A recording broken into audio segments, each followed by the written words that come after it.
हाँ जी, अब आप देखिए, जैसे मैं आपको एक ही कुंडली शेयर किया हूं।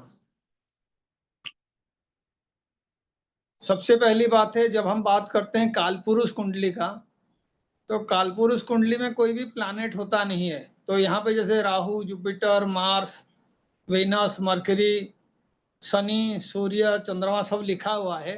अगर मैं ये सारे चीजों को हटा दूं, कोई प्लैनेट उस पे ना रहे, तो क्या होगा? फर्स्ट हाउस में 1 नंबर साइन आएगा, सेकंड में 2 नंबर साइन आएगा, हर हाउस में साइन उसी नंबर का आएगा, तो उसको हम कहेंगे कालपुरुष कुंडली।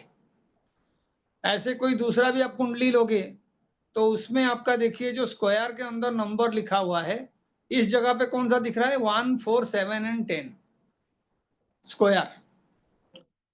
1, 4 एंड 7 एंड 10 को आप केंद्र हाउस कहते हैं, और 1, 5, 9 को हम कहते हैं त्रिकोण हाउस। तो आपके एक्चुअल में एस्ट्रोलॉजी में जो हाउसेस को लेके हमारा बहुत सारे थियोरीज हैं, उसमें से कुछ कुछ हाउसेस को हमने कई बार डिस्कस किए हैं।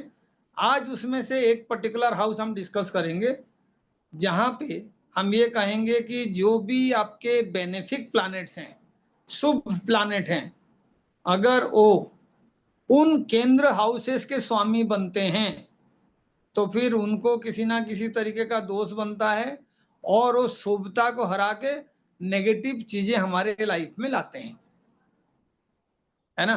तो सवाल पहले उठता है कि सर, आप जो कह रहे हैं नेचुरल बेनिफिक क्या है और नेचुरल मेलेफिक क्या है? तो टोटल 9 प्लैनेट्स हैं, हमने उनका नाम बार बार जो है जिक्र किए हैं। तो उनमें से शुभ फल देने वाले प्लैनेट एक्चुअल में कौन है, जो नेचुरली शुभ प्लैनेट कहा जाता है? Anybody who can say? Jupiter and mercury. Jupiter, mercury, Venus.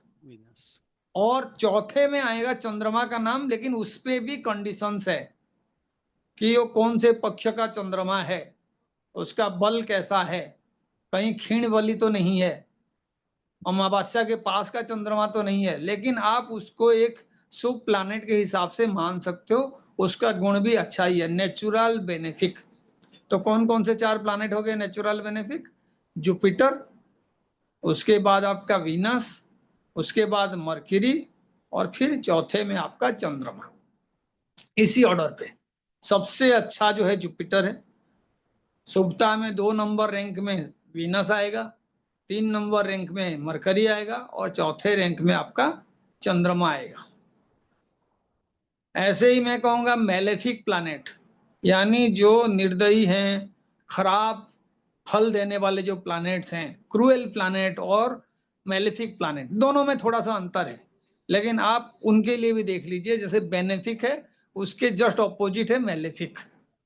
तो कौन कौन है उसमें? आपका शनि, मंगल, राहु और केतु। लेकिन कई जगह क्लासिक्स में भी लिखा हुआ है शनि, राहु और केतु, उसके बाद मंगल और सूर्य को जो है क्रूएल प्लैनेट कहा जाता है। लेकिन मैं आपको बताऊंगा कि आप सिर्फ क्रूएल प्लैनेट में सूर्य का नाम लीजिए, बाकी चारों को आप मेलेफिक प्लैनेट के हिसाब से ट्रीट करिए। नेचुरल मेलेफिक, नेचुरल मेलेफिक का मतलब अगर उनको कोई रिजल्ट देने के लिए कहा जाए, तो बाय डिफॉल्ट कौन सा रिजल्ट देंगे? वो नेगेटिव, नेगेटिव रिजल्ट देंगे, बाय डिफॉल्ट नेगेटिव रिजल्ट देंगे। तो उनको हम इसीलिए नेचुरल मेलेफिक, और जो बाकी 4 प्लैनेट पहले बात किए थे उनको नेचुरल मेलेफिक की जगह पे नेचुरल बेनिफिक कहते हैं। अब फंक्शनल मेलेफिक और फंक्शनल बेनिफिक, यानी हमारा कुंडली में सभी का लगन 12 तरीके से अलग अलग हो सकता है। यानी अगर दुनिया में किसी भी इंसान का आप लगन उठा लो, तो एक में से 12 साइन में से कोई भी नंबर हो सकता है, और इसी के वजह से हमारा हाउसेस में जो साइन आते हैं सब बदल जाते हैं। फॉर एग्जाम्पल, यहाँ पे फर्स्ट हाउस में जो साइन आया हुआ है वो कौन सा साइन है? एरीज। एरीज है। लेकिन मानो यहाँ पे 4 लिखा होता तो फर्स्ट हाउस का साइन क्या होता? कैंसर। 11 होता तो साइन क्या होता? एक्वेरियस। तो एक्वारियस का मतलब सैटर्न हो गया उसका लॉर्ड, कैंसर का मतलब चंद्रमा हो गया लॉर्ड। इसका मतलब है अलग अलग हाउसेस का अलग अलग क्वालिटी होता है, साइन वाइज लग्न के हिसाब से ये अलग अलग रिजल्ट प्रोवाइड कर सकते हैं। तो उसमें से आप देखिएगा कि हम लोग कालपुरुष कुंडली नहीं लेके कोई एक दूसरा चार्ट लेते हैं और हम उस पे देखेंगे कि हाँ जी यहाँ पे क्या क्या जो है आपका प्लैनेट्स हो सकते हैं। फॉर एग्जांपल यहाँ पे आप देखिए लग्न का स्वामी कौन है? Venus. शुक्र है लग्न का स्वामी। और कौन से हाउस का स्वामी है? Sixth house. सिक्स्थ हाउस का स्वामी है। तो आज एक फॉर्मूला आप ये समझ जाओ कि कोई भी पर्टिकुलर हाउस का एनर्जी कहाँ पे है। जैसे विभीषण आके राम को कहा, राम जी को, कि आप ये रावण को जो बार बार मारने का प्रयत्न कर रहे हो और जब भी तीर उसका सर को धड़ से अलग कर देता है फिर से वो जिंदा हो जाता है, तो आप उसके नाभि पे बाण मारिए। इसका मतलब क्या हुआ?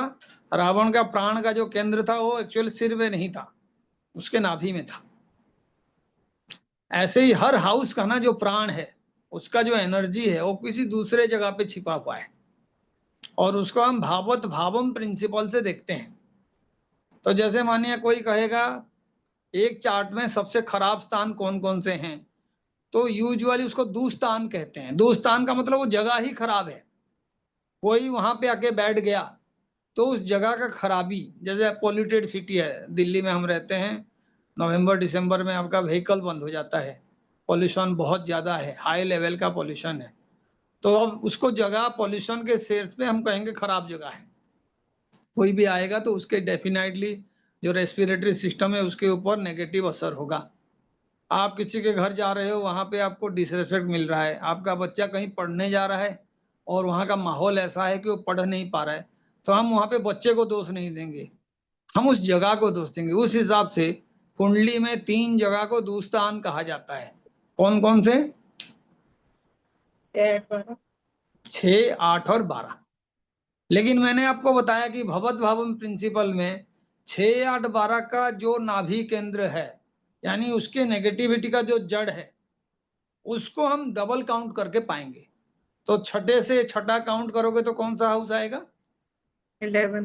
11th। 8 से 8 काउंट करोगे तो कौन सा हिस्सा आएगा? Third house. और 12 से 12th काउंट करोगे तो कौन सा हिस्सा आएगा? 12 से 12th 11th।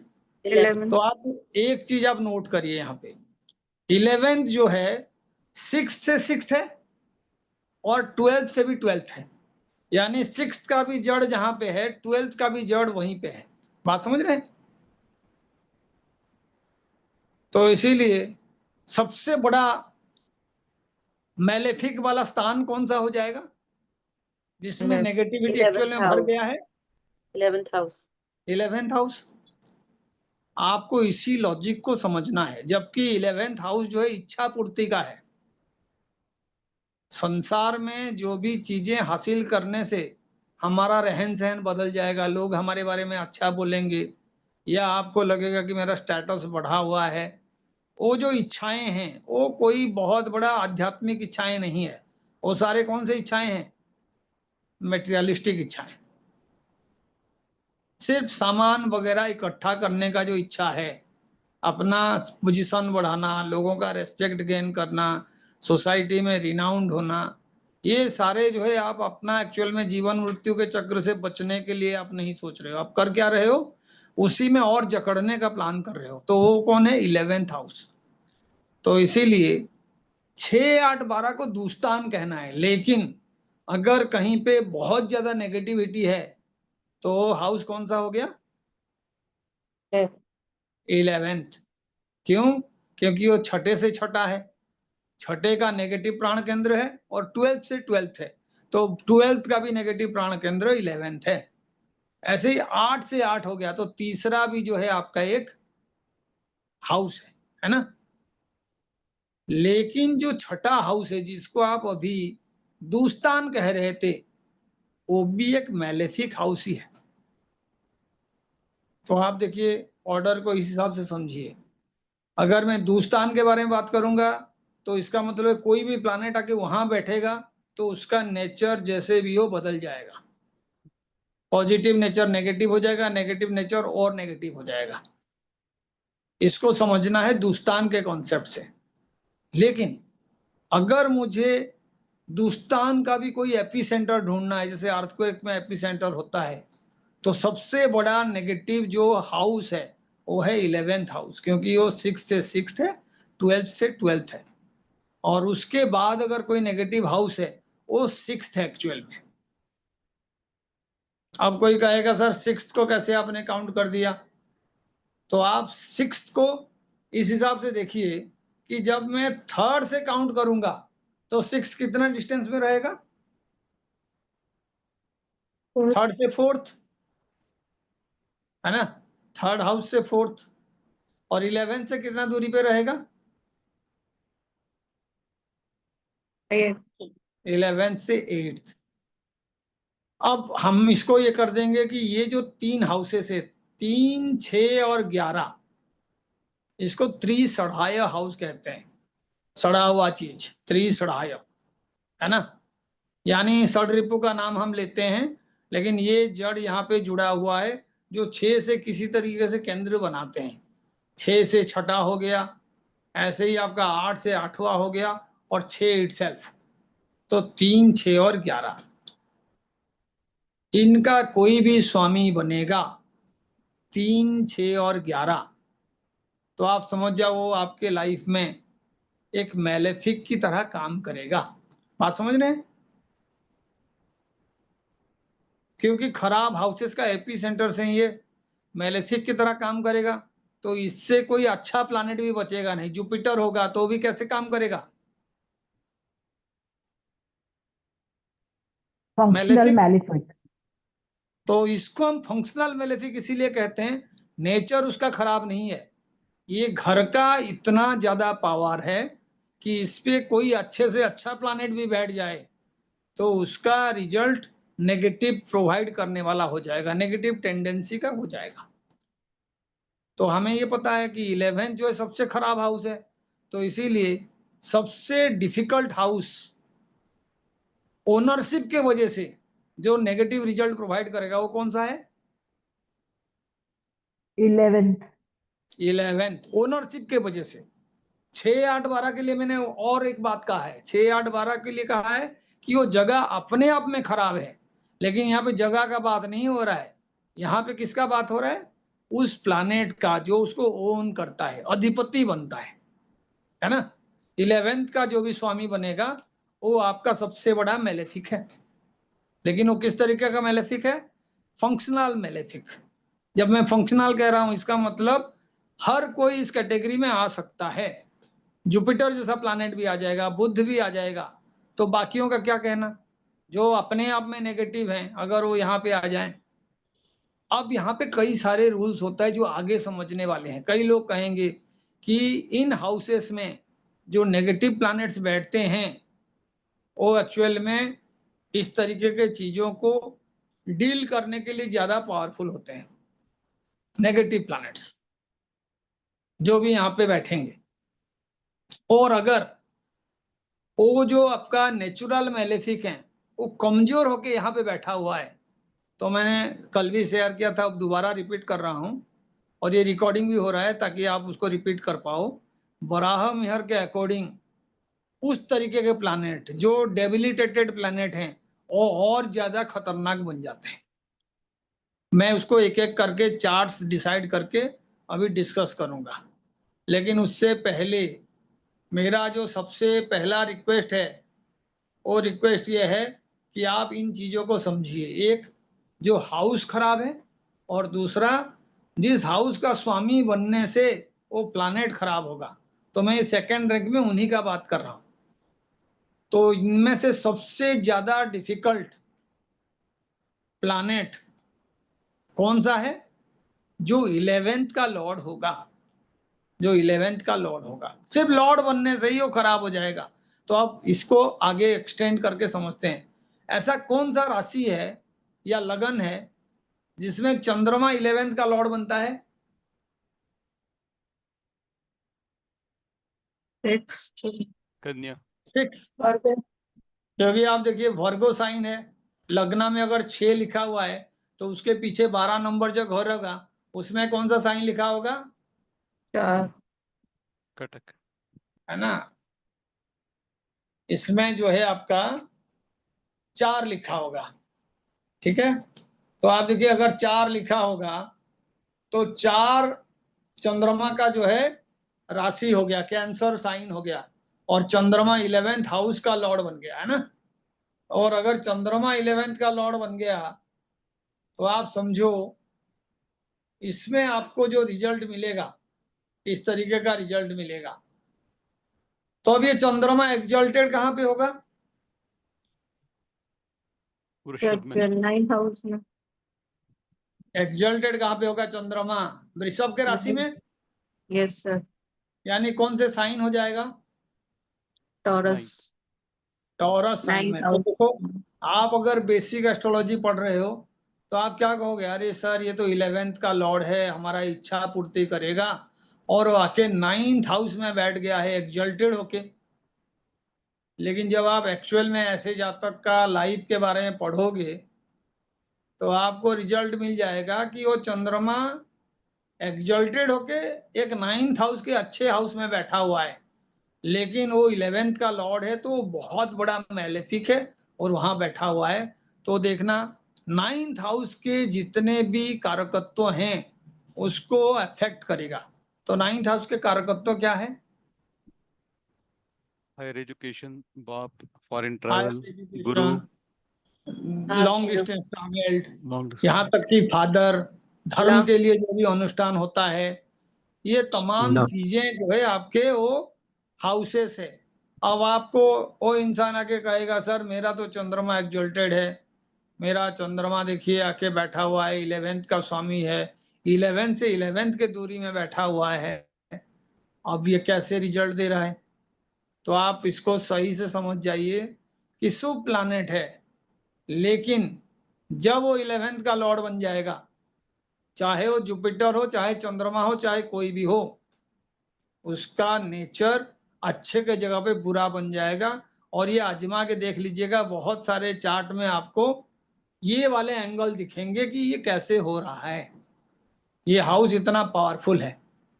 अब कोई कहेगा कि 11th लॉर्ड अगर मैलेफिक है तो सर आप तो स्टोरी में बार बार कहते हो कि जब इंद्रजीत पैदा हुआ तो उस टाइम में रावण चाहता था कि सारे प्लानेट जो हैं 11th साइन में ही रहे, 11th हाउस में रहे, एजेंट इट? कई बार हमने डिस्कस किए हैं। ऐसा क्यों कि सारे ग्रह 11 नंबर घर में रह जाएं? तो आप देखिए ये उपचय हाउस है, यही है एस्ट्रोलॉजी का खासियत। लोग कहेंगे सर ये तो सारे एक दूसरे को कॉन्ट्राडिक्ट करने वाले कॉन्सेप्ट है। जब आप पहली बार किसी चीज को देखते हैं ना, आपको लगता है कॉन्ट्राडिक्ट है, आपको लगेगा कि हाँ जी ये तो ब्लैक कलर है, ये तो व्हाइट कलर है, लेकिन जैसे डीप स्टडी करोगे तो पता चला व्हाइट में 7 कलर मिले हुए हैं और ब्लैक में कोई भी कलर नहीं है। जिसमें जो कलर नहीं है वो एक्चुअल में वही कलर दिख रहा है। यानी जो आपके विबग्योर वाला कलर है, वायलेट से लेके रेड तक, उसमें से अगर मैं बाकी 6 को मिला दूं, वायलेट को जो है गायब कर दूं, तो वो चीज कैसा दिखेगा? वो वायलेट कलर का दिखेगा, जो नहीं है वही दिखेगा। तो जो दिख रहा है उसके पीछे भी दुनिया है, और ये उसी का एक डीप एनालिसिस है। तो आप क्या करोगे, 11th के लॉर्ड, कई ऐसे भी राशियां हैं जिनके लिए ऑटोमेटिक बाधक होते हैं, ये भी मैंने बताया है। कौन कौन से लगन है जिनके लिए 11th का लॉर्ड बाधक होता है? 1 4 7। 1 4 7 और 10। और हमने कल ये भी फॉर्मूला कहे हैं कि जो 4 7 और 10 वाले केंद्र हाउसेस हैं, इनके स्वामी अगर कोई अच्छा प्लानेट बनता है, जो अच्छा प्लानेट का नाम मैंने अभी लिया था, 4 7 और 11 नंबर घर का, यानी जो आपका केंद्र के हाउस का स्वामी बनते हैं अच्छा प्लानेट, चाहे वो मरकरी बने, चाहे जुपिटर बने, चाहे वीनस बने, इनको कौन सा दोष लगता है? केंद्र। केंद्र अधिपति दोष। और साथ में हमने ये भी कहा कि इन हाउसेस का स्वामी बनने से वो बेनिफिक के जगह पे मैलेफिक बन जाता है। अधिपति दोष का मतलब यही है, इन हाउसेस का स्वामी बना है तो उसको दोष लग गया। अब हमें ये भी देखना है कि ये किस तरीके से नेगेटिव है। तो आप देखिए नेगेटिव हाउसेस के लिए केपी में भी जब डिस्कस हुआ था तो अदिति मैम ने मुझे पूछा था, सर ये 4th हाउस को क्यों आप नेगेटिव ले रहे हैं, 7th को क्यों नेगेटिव ले रहे हैं, 10th को क्यों नेगेटिव ले रहे हैं। आप कई सारे अच्छे एस्ट्रोलॉजर्स का जब वाणी सुनोगे तो आपको ये सुनने में आएगा कि 10th जो है जितने केंद्र हाउसेस है वो सबसे बड़ा केंद्र हाउस है, कर्म का घर है,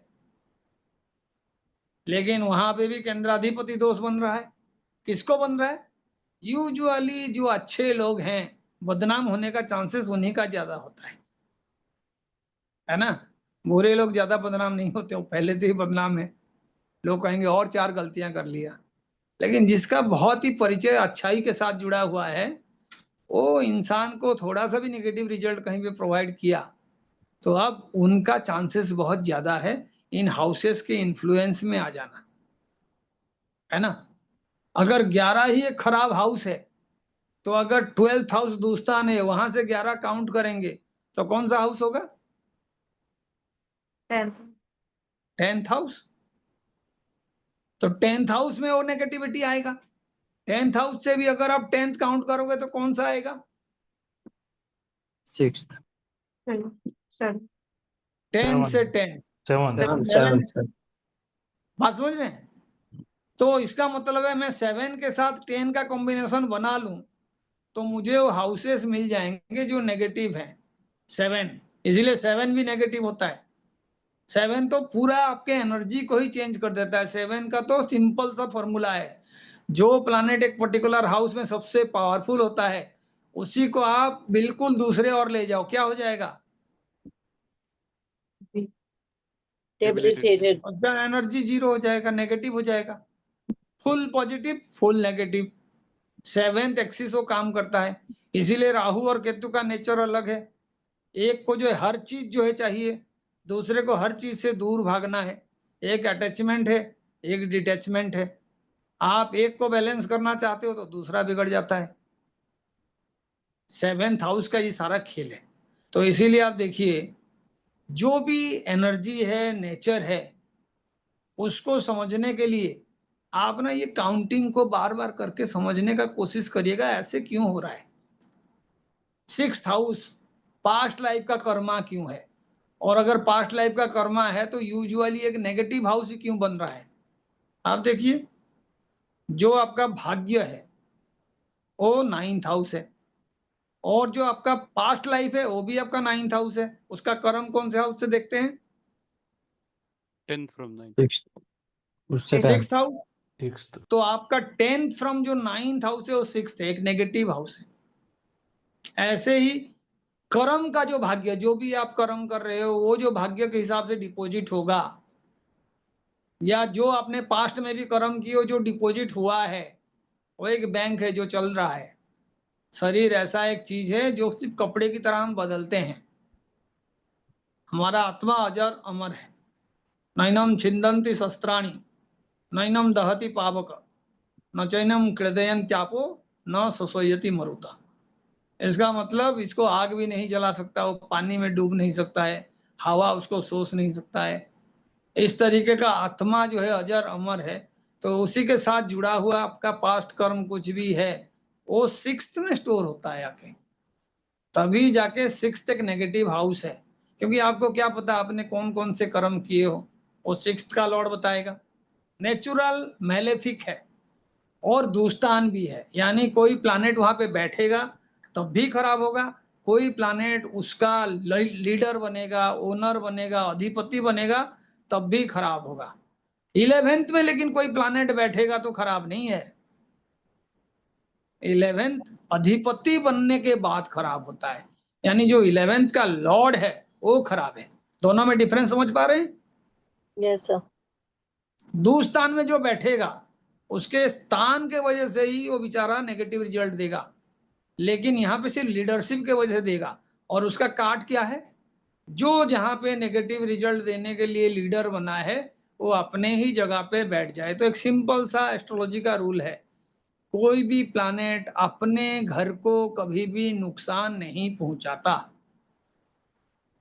उसका एनर्जी ना भी हो तब भी वो कोशिश करेगा घर सलामत रहे। वो अपने ओर से कोशिश करेगा, वो कभी खुद के घर को नष्ट नहीं करेगा। दूसरे कर रहे हैं, वो बेचारा प्रोटेक्ट नहीं कर पा रहे, बट वो कभी रिजल्ट खराब नहीं देगा। फॉर एग्जाम्पल, चंद्रमा जो है कन्या राशि में 11th का लॉर्ड है और 11th में ही बैठा है। अब चंद्रमा क्या बनेगा, मैलेफिक या बेनेफिक? बेनिफिट। बेनिफिट। अभी उसका नेचर बदलेगा नहीं। Are you getting it? उस हाउस में बैठेगा तो नुकसान नहीं पहुंचाएगा। तो जो रिजल्ट हो रहा था 11th के लॉर्ड बनने से नेगेटिव, हाउस में बैठ जाने से वो कंप्रोमाइज हो गया, वो अब बनेगा नहीं नेगेटिव। 6th का लॉर्ड है, वो 6th में बैठ जाए तो क्या ये रिजल्ट जो है चेंज होगा? जी, ऑल्सो विपरीत राजयोग। हाँ जी, रिपीट कर रहा हूं मैं, 11th का लॉर्ड 11th में बैठ जाए तो आपने कहा कि अब वो बेनिफिक है तो बेनिफिक रहेगा, मैलेफिक है तो उसका नेचर उस हाउस के वजह से कोई एक्स्ट्रा इन्फ्लुएंस नहीं होगा। लेकिन व्हाट अबाउट 6th? और नेगेटिव हो जाएगा सर। 6th में ये नहीं है, क्योंकि 6th एक दुस्तान है। बात समझ रहे हैं? वो नुकसान नहीं पहुंचाएगा वो अपने घर को, लेकिन वो दुस्तान का रिजल्ट को मिटिगेट कर नहीं पाएगा। ठीक है, but will it work as विपरीत राजयोग? वो देखेंगे, अब राजयोग पे आएंगे, उसको हम देखेंगे। राजयोग के लिए अलग कॉन्सेप्ट है, फिर हम 6, 8, 12 पे जाएंगे, नीच भंग राजयोग पे जाएंगे, फिर हम देखेंगे केंद्र त्रिकोण का योग। बात समझ रहे हैं? इवन परिवर्तन योग भी राजयोग है। बट 6 का स्वामी 6 में है तो विपरीत राजयोग में गिनेगा या नहीं गिनेगा? मैं पूछ तो रहा हूं आपको, राजयोग बनने के लिए आपका 2 कंडीशंस होना चाहिए। राजयोग कभी भी एक प्लैनेट के वजह से नहीं बनता, एक हाउस के वजह से नहीं बनता है ना? 2 कॉम्बिनेशन होना चाहिए, उसको हम देखेंगे। इसीलिए मैं इसको अभी यहाँ पे मैं उसको आगे बताना नहीं चाहता हूँ। राज्यों के लिए हम डिस्कस करेंगे तो फिर ये सवाल भी आ जाएगा। लेकिन सवाल यहाँ पे है कि जब 11th का लॉर्ड 11th में बैठ जाए तो उसका नेचर चेंज नहीं होगा। लेकिन मैंने सवाल पूछा 6th का लॉर्ड 6th में बैठ जाए तो उसके नेचर में किस तरीके का परिवर्तन होगा। तो आप देखो वहां पे भी रिजल्ट वही है कि वो 6th का लॉर्ड होके 6th में बैठा है। सो फार इज 6th हाउस को अगर मैं एक खराब हाउस के हिसाब से डील कर रहा हूं, जिसको एक्चुअल में त्रिसढ़ाया हाउस कहा जाता है, तो उस जगह पे वो त्रिसढ़ाया वाला रोल प्ले नहीं करेगा। लेकिन जो 6th हाउस का नेचुरल टेंडेंसी है, लोन दिलाना, झगड़ा कराना, बीमारी लाना, किसी तरीके का खराब आदत का आदी बन जाना, वो वहां से आपको प्रोटेक्शन देने में बहुत ज्यादा पावरफुल नहीं होगा। यानी हाउस का जो टेंडेंसी है वो रहेगा 11th के केस में। लेकिन हाउस का टेंडेंसी को भी वो ओवरलीड कर सकता है। वो जो है 11th का मतलब जो इच्छा पूर्ति का घर है, वो इच्छा पूर्ति कराएगा यहाँ पे। लेकिन उसका कोई ना कोई अवगुण रहेगा। अगर वो खुद के घर को डिस्टर्ब नहीं कर रहा है, लेकिन उस घर का जो नेचुरल टेंडेंसी है, लोन दिलाना, हेल्थ खराब करना, दुश्मन कराना, लिटिगेशन कराना, तमाम चीजें आपके लाइफ में उसके साथ जुड़ा हुआ रहेगा। थोड़ा सा लो स्केल में रह सकता है, क्योंकि सेम प्लैनेट ओन करने वाला प्लैनेट वहां बैठा हुआ है। And this rule applies for 3 also. 3 का लॉर्ड 3 में बैठ गया तो उसका मैलेफिक नेचर खत्म हो जाएगा। अगर वो बेनिफिक है तो बेनिफिक रहेगा, और अगर वो नेचुरल मैलेफिक है तब भी जो है वो 3rd हाउस से रिलेटेड कोई भी रिजल्ट आपको खराब नहीं देगा। 3rd हाउस से रिलेटेड। लेकिन आप कहोगे दृष्टि से क्या होगा, तो मैं कहूंगा दृष्टि संबंध भी जो है उसका जो भी रिजल्ट है थोड़ा सा माइल्ड होगा, लेकिन वो हाउस से रिलेटेड रिजल्ट नहीं देगा। दूसरे में वो कुछ कुछ मात्रा में जो है नेगेटिविटी को कम कराएगा, क्योंकि ओवरऑल उसका खुद का नेगेटिविटी कम हो रहा है by sitting in the very same sign that it owns. 3, 6 और 11 के लिए। तो इसमें आपका स्ट्रेंथ कैसे देखा जाता है? सबसे कमजोर वाला ये त्रिसढ़ाया हाउस कौन सा है? तो ये भी नंबर के हिसाब से असेंडिंग ऑर्डर होता है नंबर का, छोटे से बड़ा क्रम में इनका एनर्जी भी उसी क्रम में बढ़ता है। कोई पूछेगा जो आपके केंद्र के हाउसेस हैं तो आप जो है एक हम यूजुअली कह देते हैं केंद्र के हाउसेस से करके, ये एक नहीं है। एक जो है केंद्र और त्रिकोण दोनों हाउस को रिप्रेजेंट करता है। रियल सेंस में जो केंद्र हाउसेस हैं वो आपके 4, 7 और 11 हैं। तो उसका भी स्ट्रेंथ ऐसे ही होता है। सबसे कम किसका? 4th, उसके बाद 7th, Seventh, और सबसे ज्यादा किसका? 10th. 10th। ऐसे ही आपका जो मैंने कहा 3, 6 और 11, त्रिसढ़ाया हाउस, सबसे कम 3 का, उसके बाद 6 का, और उसके ऊपर जो है आपका 11। 3, 6 और 11। ऐसे ही ट्राइन के बारे में भी कोई पूछेगा, 1, 5 एंड 9 है, तो आप समझ जाइए 9 इज द बेस्ट ट्राइन। एक फोन आ रहा है, मैं रिसीव कर रहा हूं, फिर बात करते हैं।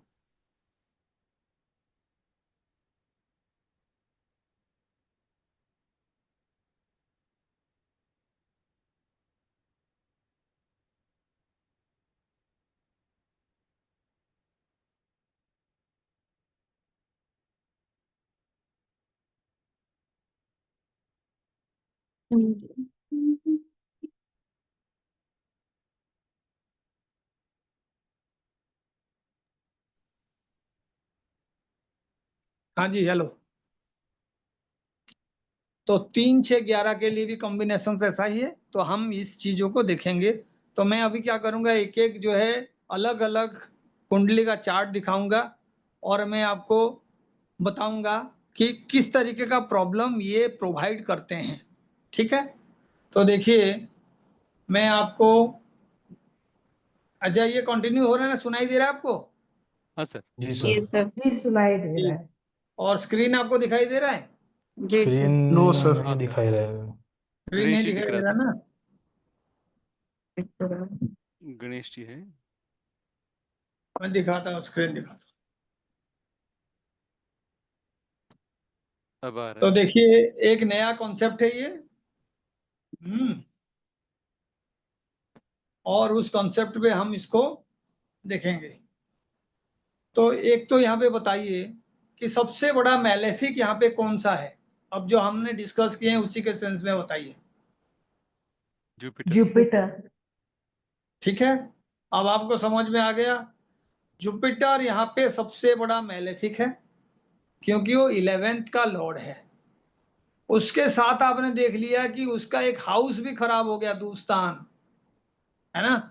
अब वहां पे बाद में जाएंगे कि केतु बैठा हुआ है, कौन बैठा हुआ है। अब बैठने वाला बात छोड़ देते हैं, सिर्फ हाउस के ओनरशिप के ऊपर देखते हैं। तो आपका जो जुपिटर है वो एक खराब हाउस का भी स्वामी है, और ऊपर से सबसे जो नेगेटिव हाउस है त्रिसढ़ाया का, उसका भी स्वामी है। अब ये क्या नेगेट हो रहा है? नेगेट कब होगा? जब जुपिटर अपने ही नेगेटिव साइन में आके बैठ जाएगा। जैसे मानो जुपिटर आके पाइसेस में बैठ जाता, तो वो जुपिटर का जो नेगेटिविटी है, जो हम फंक्शनल मैलेफिक कह रहे हैं, वो कम होगा, ज्यादा होगा? कम कम होगा। वो कम हो जाएगा। लेकिन अभी आप जुपिटर को देखिए, वो मैलेफिक बन के कहाँ बैठा हुआ है? जेमिनी में। जेमिनाई साइन में बैठा हुआ है। तो आप देखो, आपको ना चीजों को ऐड और सब्ट्रैक्ट करना आना चाहिए। जेमिनाई जुपिटर का कौन सा साइन है? बाधक साइन है, जी। नेचुरल बाधक साइन है। मरकरी के साइन में जब भी जुपिटर होता है नेचुरल बाधक होता है। तो जो मरकरी को लाइक करने वाले प्लैनेट हैं, वो जुपिटर के साथ एक्चुअल में उनका बनेगा नहीं। तो राहु ऐसा प्लैनेट है जो जी। मरकरी के साइन में एक्सल्टेशन फील होता है, जुपिटर के साथ गुरु चांडाल का योग बनता है। लेकिन आप ऐसे चार्ट देखें तो आप पहले से ही उस नेटिव को क्या पूछोगे? हाँ जी बताइए, आपके रिश्तेदारों के साथ कैसा रिलेशन है? खास करके आपके माँ के साइड के जो रिलेशंस है, मामा है, मामा का लड़का है, दादा हैं, क्यों? राहु। मून मामा साथ का में लड़का, बैठा हुआ माँ है का सर। लड़का क्यों बोल रहा हूं मैं? चंद्र। मून साथ में बैठा हुआ है इसलिए। क्योंकि चंद्रमा बैठा हुआ है और उसके साथ राहु है। राहु ग्रैंडफादर को रिप्रेजेंट करता है ना, जी। चंद्रमा माँ को रिप्रेजेंट करता है। सेकंड हाउस रिलेटिव है, और 11th जो नेगेटिव प्लैनेट जुपिटर है वो आके बैठ गया सेकंड हाउस में। तो आपको पहले एक इंसान का हमेशा बैकग्राउंड स्टडी करना है, अगर आपको ढंग का एस्ट्रोलॉजर बनना है। अगर 50-100 रुपए कमाना है तो ये सब नहीं चाहिए, कुछ भी बोल दो, आपका जिंदगी जैसा रहेगा आपका क्लाइंट का भी ऐसा ही रहेगा। लेकिन अगर आपको रियल में कुछ करना है तो आप पहले बैकग्राउंड चेक करिए, उस इंसान को पूछिए क्या आपको फाइनेंशियल दिक्कत हो रहा है, कि आपके वाणी के वजह से दुश्मनी बनता है, वो आपको फट से कहेगा जी ऐसे ही हो रहा है। आपको एस्ट्रोलॉजी का पावर समझ में आ जाएगा। जहां एस्ट्रोलॉजी का पावर फेल हुआ तो पहले आप समझ जाइए आपका अंडरस्टैंडिंग गलत है, नहीं तो वो इंसान झूठ बोल रहा है। एस्ट्रोलॉजी को नेगेटिव बहुत लास्ट में बोलना है। एस्ट्रोलॉजी बहुत लोगों को बहुत कुछ प्रोवाइड कर सकता है। तो आपको पहले सिंपल सिंपल चीजें देखना है, ऐसे नहीं सोचना है कि जुपिटर उसका बेनिफिक है जी, जुपिटर का 5th एस्पेक्ट में ज्ञान का वृष्टि होगा, 9th एस्पेक्ट में ब्लेसिंग्स मिलेगा, 7th एस्पेक्ट पे जुपिटर जो है आपके अच्छा स्पाउस दिलाएगा। कुछ भी नहीं, मैलेफिक बन गया है वो। मैलेफिक जो काम करता है वही पहले करेगा, फिर आपको जुपिटर का उपाय कराना है या उसको बताना है। तो जुपिटर अच्छा है, शनि अच्छा है, छोटे छोटे चीजों से आपको पता चल जाएगा। उसके लिए बहुत कुछ जानने का जरूरत नहीं है। जैसे ही आपने देखा उस इंसान का जुपिटर 11th का लॉर्ड है, आप उसके हायर एजुकेशन के बारे में पूछ लो, उसका आंसर होगा बीच में छोड़ दिया हूँ जी, मैं पढ़ाई जो किया हूँ जॉब कुछ और कर रहा हूँ। ये उसका लक्षण है कि आपने जो ज्ञान पाया उस ज्ञान आपके लाइफ में काम नहीं आया, जुपिटर खराब। Are you getting it? Yes sir. Shani के लिए मैंने बोला था, शनि खराब होगा तो आपके जो वर्कर्स हैं आपको रेस्पेक्ट नहीं देंगे, आपके पास रहेंगे नहीं, आपके साथ चीटिंग करेंगे, क्योंकि शनि खराब है। उनसे आपको कभी खुशी मिलेगा नहीं, आपको जवाब देंगे, 15-15 दिन रह के चले जाएंगे। ये नेचुरल चीजें हैं, आपको पता चल जाएगा। घर में कोई मेड आया हुआ है, वो काम करेगी 2 दिन, उसके बाद आएगी नहीं, आपके बारे में पीछे उल्टा बोलेगी। शनि खराब है। शुक्र खराब है, मेल नेटिव है, पता चल जाएगा। ऑफिस से वापस आओ, घर में बीवी जो है लड़ाई करने के लिए बैठी हुई है। किसी भी लेडी के साथ आप बात करो, आपके नेचर को लेके कोई ना कोई नेगेटिविटी फैलेगा, क्योंकि शुक्र खराब है। आपके बारे में कोई ना कोई, खास करके जो आपके ऑपोजिट सेक्स के लोग हैं, they will definitely speak negative about you. शुक्र खराब है, आपका नेचर भी उसी के अकॉर्डिंग खराब होगा। मंगल खराब है, छोटे भाई के साथ झगड़ा होगा, बिना बात के लिटिगेशन होगा, छोटे छोटे चीजों पे हाथापाई का नौबत आएगा, सर पे चोट लगता रहेगा, देखते ही पता चल जाएगा। जल्दबाजी में इंसान बात करेगा, मार पिटाई झगड़ा, ये सारा टॉपिक उसके लिए बड़ा अच्छा होगा। टीवी का चैनल खोल दो, WWE देखना शुरू कर देगा, एक्शन मूवी अच्छा लगेगा। कोई झगड़ा हो रहा है तो उसमें बहुत इंटरेस्ट लेगा, सब काम धाम छोड़ के झगड़े में पड़ जाएगा, चाहे उसमें कोई लेना देना ना हो। हर प्लानेट का अपना अपना नेचर होता है। केतु आइसोलेशन वाला, कोई रेस्पॉन्सिबिलिटी ही नहीं लेगा, उसको कोई लेना देना ही नहीं है, उसके लिए कोई दुनिया में एग्जिस्ट ही नहीं करता है। कोई अच्छा से अच्छा रिलेशन हो, उसको छोड़ के वो कहीं पे गुम हो जाएगा। केतु खराब है। केतु जब आपका दशा अंतर दशा आएगा, जो आपको सबसे ज्यादा प्यार करता है इंसान, जिसके साथ आपका सबसे अच्छा रिलेशन है, उसी रिलेशन खराब होने का चांस होता है। बिना झगड़ा के एक दूसरे से दूर भागोगे आप, आराम से सेपरेशन हो जाएगा, आइसोलेशन हो जाएगा। 2-2 महीना 3-3 महीना नहीं बात करके भी हस्बैंड वाइफ रहते हैं, वो प्लानेट ही बताएगा। बुध है, आपका फॉर्मल एजुकेशन में हमेशा दिक्कत होगा, कुछ ना कुछ पढ़ाई में बीच में आएगा। कहीं आप साइंस पढ़ रहे हो 12th में, पता चला आपका ग्रेजुएशन में कोई दूसरा कोर्स हो गया। आप कोर्स कुछ कर रहे हो, आप जो है पढ़ाई छोड़ाई छोड़ के आप जो है अपने उस पे चले जाओगे, जॉब छोड़ के बिजनेस करने में चले जाओगे। आप कोई भी डिसीजन में टिकोगे नहीं, क्योंकि आपका बुध खराब है। पहले प्लान कर लिए ये करूंगा, दूसरे क्षण में कोई दूसरा प्लान कर रहे हो।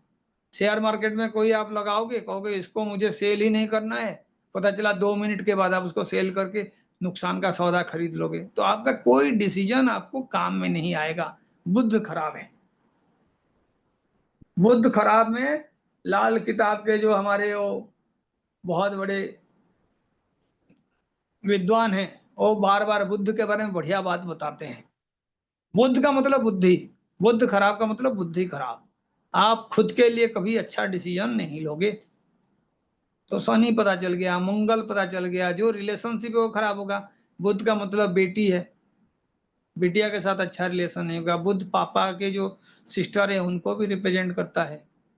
बुध जो है आपके स्कूल कॉलेज के टीचर को भी रिप्रेजेंट करता है। लोअर एजुकेशन के लेवल पे टीचर भी बुध जो है रिप्रेजेंट करता है।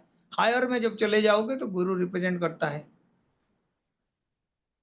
आप कंफर्म कर लोगे, उसके बाद जो है आपको सोचना है कि और क्या सीरियस लेवल पे एफ्लिक्शन हो सकता है। तो यहाँ पे 6th का स्वामी कौन है? वीनस। वीनस। यानी दोनों केसेस में वीनस जो है नेगेटिव बन रहा है, दूरस्थान का भी स्वामी है, और कौन से हाउस का स्वामी है? लग्न। लग्न। लग्न का तो स्वामी है, लेकिन वो जो आपका 6th हाउस है वो दोनों कैटेगरी में आता है ना, त्रिसढ़ाय में भी आता है और आपका दूरस्थान में भी आता है ना। Yes sir. तो दोनों अलग अलग चीजें हैं। दोस्तान माने हाउस खराब, त्रिसढ़ाय माने वो जो ओनर है वो खराब है। बात समझ रहे हो दोनों में क्या डिफरेंस है? Yes sir. 11th का लॉर्ड वो मैलेफिक का मतलब नहीं कि 11th हाउस मैलेफिक है। 11th house is a very good house, इच्छा पूर्ति का हाउस है। आपका सोशल स्टेटस जो बना रहे हो, आपके जो फ्रेंड सर्कल हैं, आपके जो आकांक्षाएं हैं, आपका जो आय है, सारा 11th हाउस है। तो 11th हाउस कैसे खराब हो सकता है? लेकिन खराब कौन है? Owner of the house. 11th का लॉर्ड है ना। 8th वो हाउस खराब है, उसका लॉर्ड इतना खराब नहीं है, हाउस खराब है। उसमें जो भी प्लैनेट आएगा उसको स्ट्रगल करना पड़ेगा, वो आपका नेगेटिव रिजल्ट देगा जो प्लैनेट बैठ जाएगा। उसके ओनर कहीं पे बैठा तो वो 8th हाउस का जो भी कारकत्व दिखाएगा, लेकिन इतना डेंजरस नहीं है जितना 11th का है, जितना सर 6th का है। अगर 8th हाउस में राहु या केतु या ऐसा कोई प्लैनेट हो तो वो अच्छा होगा कि बुरा होगा? राहु और केतु का ओनरशिप के लिए भी एस्ट्रोलॉजी में रूल्स हैं, है ना। क्या रूल है? राहु किसके तरह बिहेव करता है? साइन लॉर्ड की तरह। शनि। तो राहु के लिए 3 रूल बता देता हूं, उसको आप याद रखना। पहला रूल है Rahu behaves as the lord of the sign. तो यहां पे देख के बताओ राहु कैसे बिहेव करेगा। ये जो चार्ट मैंने शो किया है, लॉर्ड ऑफ द साइन जब कहा, बताओ जी राहु कैसे बिहेव करेगा? मर्क्यूरी के मर्क्यूरी, जैसे। बुध की जैसे। मर्क्यूरी के जैसा। गुड। राहु शनिवत राहु कहा जाता है, इसका मतलब राहु का नेचर किसके तरह होगा? शनि शनि के के जैसे। शनि के तरह। लेकिन शनि का कौन सा गुण है जो राहु के साथ मैच करेगा? क्रूरत्व। क्योंकि शनि तो स्लोएस्ट प्लैनेट है ना। शनि को हर चीज जो है नीति नियम के साथ होना चाहिए, रूल रेगुलेशन उसमें हावी होता है, राहु में होता नहीं है। तो ऐसे कौन सा गुण है जो राहु और शनि का मैच कर रहा है? दुख क्योंकि देगा। दोनों ही मैलेफिक हैं, दोनों ही दुख देने वाले प्लैनेट हैं। राहु को जो है जीवन को नाश करने वाला प्लैनेट कहा जाता है, ड्रैगन हेड। जब मैं आपको बीएनएन पढ़ाया था तब भी मैंने बताया था कि कैसे राहु केतु अगर जुपिटर के ट्राइन में आ जाएं, चंद्रमा और सूर्य के ट्राइन में आ जाएं, तो मृत्यु का कॉम्बिनेशन देखते हैं।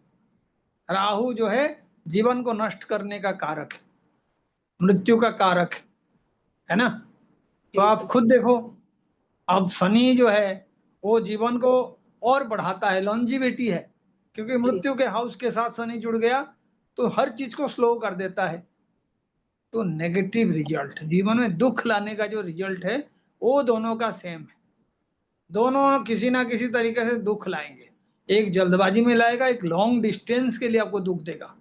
एक का चलता रहेगा, एक का ऑल ऑन ए सडन चीज आएगा, लेकिन दोनों का एंड रिजल्ट सेम है। आपको दुख मिलेगा, किसी तरीके का नुकसान मिलेगा आपको, किसी तरीके से आपके साथ किसी तरीके का डिसीविंग होगा। दुख कब होता है? जिसके ऊपर आप बहुत ज्यादा भरोसा करते हो, जब वो भरोसा तोड़ता है तभी दुख होता है। और शनि दुख का कारक है, जिस भी हाउस में रहोगे, जिसके लिए आप मेहनत करोगे, वो आपका मेहनत का रेस्पेक्ट आपको देगा नहीं। राहु भी ऐसे ही डिसीविंग करा के आपको दुख देगा, किसी ना किसी तरीके से आपके साथ चीटिंग हो जाएगा। तो ये दोनों जो है समझने के लिए अलग अलग चीजें हैं, एंड रिजल्ट के तौर पे दोनों ही मैलेफिक है। तो राहु शनि की तरह बिहेव करेगा। राहु जिस साइन में है उस साइन के लॉर्ड की तरह बिहेव करेगा। तो आप उसी के अकॉर्डिंग, राहु अगर बुध है तो यहाँ पे बताओ बुध जो है मैलेफिक है या बेनिफिक है? मेलेफिक है सर, क्यों? क्योंकि वो मार्स के घर में बैठा है और उसका एनिमी है। अरे मैलेफिक का तो अभी बात हमने किए थे ना, मार्स का छोड़ दो, ओके। अभी हमने बुध के लिए बात किए थे। कौन कौन से हाउस का स्वामी है बुध? Second and fifth. आ रहा है कोई जो आपने हिसाब किया था अभी? हमने Yes, मेन sir. कौन कौन से हाउस को खराब करके बात किए? दुस्तान का लॉर्ड होना चाहिए वो, ताकि वो स्थान ही खराब हो जाए। और किसका लॉर्ड होना चाहिए? 3, 6 और 12। 12। 3, 6 और 11। तो इस चार्ट में तो है नहीं 3, 6 और 11, है क्या? नहीं सर। सेकेंड हाउस का स्वामी है और फिफ्थ हाउस का स्वामी है, एक ट्राइन का स्वामी है, तो अच्छा है। सेकेंड को हम मारक कहते हैं। मारक का कॉन्सेप्ट अभी तक मैं इस क्लास में डिस्कस नहीं किया हूं, तो इसीलिए वो नेगेटिव हाउसेस में वो आ नहीं रहा है। बात समझ रहे हैं? Yes sir. तो अब मैं उसको जो है मैलेफिक नहीं कहूंगा, लेकिन बुध क्या करता है, जिस भी प्लैनेट के साथ एसोसिएटेड होता है उसी का नेचर को कॉपी करता है, उसी के तरह बन जाता है। जो बुद्ध के साथ एसोसिएशन बनाता है, बुद्ध का नेचर ऐसे होता है। उसका खुद का कोई मन नहीं है एक्चुअल में, उसका खुद के ऊपर कंट्रोल नहीं है। वो एक वेवाट टाइप का है। जो बच्चा इंटेलिजेंट तो है, लेकिन उसको 4 लोग कहेंगे ये चलना है तो उधर चल पड़ेगा, वो कहेंगे इधर छोड़ दो, ये काम करना है तो उधर छोड़ पड़ेगा। खुद का जो है कोई बहुत ज्यादा एप्लीकेशन ऑफ माइंड नहीं है, फ्लक्चुएटिंग दिमाग का। तो अब देखो बुद्ध को कौन कौन इन्फ्लुएंस कर रहे हैं यहाँ पे? सन एंड वीनस। सन भी कर रहा है, वीनस भी कर रहा है, राहु, मून और जुपिटर भी कर रहे हैं। क्यों कर रहे हैं?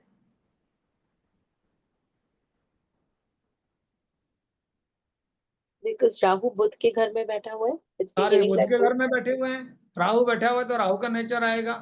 जुपिटर आया है उस हाउस में तो हाउस के ओनर को भी वो चेंज करने का कोशिश करेगा। चंद्रमा बैठा हुआ है, वो फ्लक्चुएशन का साइन है। तो बुध का पैसा दिलाने का जो पावर है, वाणी का जो पावर है, सेकंड लॉर्ड है ना, वाणी का कारक है, रिलेटिव्स को रिप्रेजेंट करेगा। ये तमाम चीजों को इन्फ्लुएंस करने के लिए 3-3 लोग बैठे हुए हैं, वो अल्टीमेटली बुद्ध को इन्फ्लुएंस करेंगे। सेकंड का लॉर्ड 8th में बैठा हुआ है, 7th में बैठा हुआ है, तो 7th हाउस उसको इन्फ्लुएंस करेगा, क्योंकि सबसे ज्यादा इन्फ्लुएंशियल पावर बुद्ध के ऊपर अप्लाई होता है। एक प्लैनेट है जिसको कोई इन्फ्लुएंस करने का जरूरत नहीं, वो अपने आप ही इन्फ्लुएंस होकर घूमता रहता है। वो कौन है? चंद्रमा। उसका नेचुरल टेंडेंसी है, वो कभी स्टेबल रहेगा ही नहीं, वो मून। हमेशा हाई से लो और लो से हाई में मूव करता है। मून। तो आप समझो कि जो खुद ही इतना डिस्टर्ब है, उसको और डिस्टर्ब करने वाला कोई प्लैनेट मिल जाए तो क्या हालत होगा उसका? Mental issues. आप कहेंगे चंद्रमा और जुपिटर मिल गए, गज केसरी योग हो रहा है। तो आप देख रहे हो फाइनेंस के हाउस में हो रहा है, पैसा तो बहुत ही बढ़िया होना चाहिए। अब तक तो आपको ऐसे ही लग रहा है, हाँ जी जुपिटर मिला हुआ है, जुपिटर जो है 8th का लॉर्ड है, ससुराल से पैसा मिलेगा, 8th हाउस से पैसा मिलेगा, 11th का लॉर्ड है, आय दिलाएगा। लेकिन पता चला ऐसा कुछ हो नहीं रहा है। आप समझ जाओ कि जुपिटर जो है अपना काम करना बंद कर दिया है, क्योंकि जो आपको उसको लग रहा था ये नेचुरल बेनिफिक है, और वो मैलेफिक का काम कर रहा है। तो आप फिर अपने वर्क स्टाइल को चेंज करोगे, जुपिटर का कोई उपाय करोगे, तब जाके आपके लाइफ में परिवर्तन आएगा। क्यों परिवर्तन आएगा? क्योंकि जुपिटर का खाली ये रोल नहीं है कि मैलेफिक का काम करे। आपके इस चार्ट में जुपिटर जो है परिवर्तन का भी कारक है, इजंट इट? Yes sir. जैसे ही फाइनेंसेस को मैनेज करना सीख जाओगे, आपका जुपिटर ठीक होना शुरू हो जाएगा, क्योंकि वो सेकेंड हाउस का अच्छा स्थिति सुधारने में काम में आएगा। आसान नहीं है, क्योंकि मैलेफिक है, फंक्शनल मैलेफिक है चार्ट में। आसान नहीं है, आपको मेहनत ज्यादा करना पड़ेगा, लेकिन रिजल्ट फिर मिलेगा। तभी तो एस्ट्रोलॉजर का काम है, वो आपको उपाय बताएगा। जैसे आपके लाइफ में परिवर्तन हुआ, कैसे पता चलेगा कि जुपिटर आपके लिए अच्छा है? जिस हाउस में कोई प्लैनेट बैठता है, अगर वो उस हाउस का अच्छा रिजल्ट देना शुरू कर दिया, तो आप समझ जाओ कि वो प्लैनेट धीरे-धीरे आपको अच्छा रिजल्ट दे रहा है।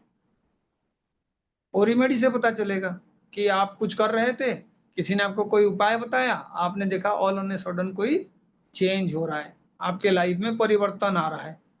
अब परिवर्तन क्यों आ रहा है, वो भी समझ में आना चाहिए। अगर वो नेचुरली परिवर्तन का लॉर्ड है, तो परिवर्तन आएगा। तो इस चार्ट में ऐसा ही परिस्थिति है। ट्रांसफॉर्मेशन का लॉर्ड कौन है? जुपिटर। जुपिटर। जुपिटर है। वो कहाँ पे बैठा हुआ है? सेकेंड Second हाउस में। तो जुपिटर अच्छा होगा कैसे पता चलेगा? जब सेकेंड हाउस से ट्रांसफॉर्मेशन आएगा।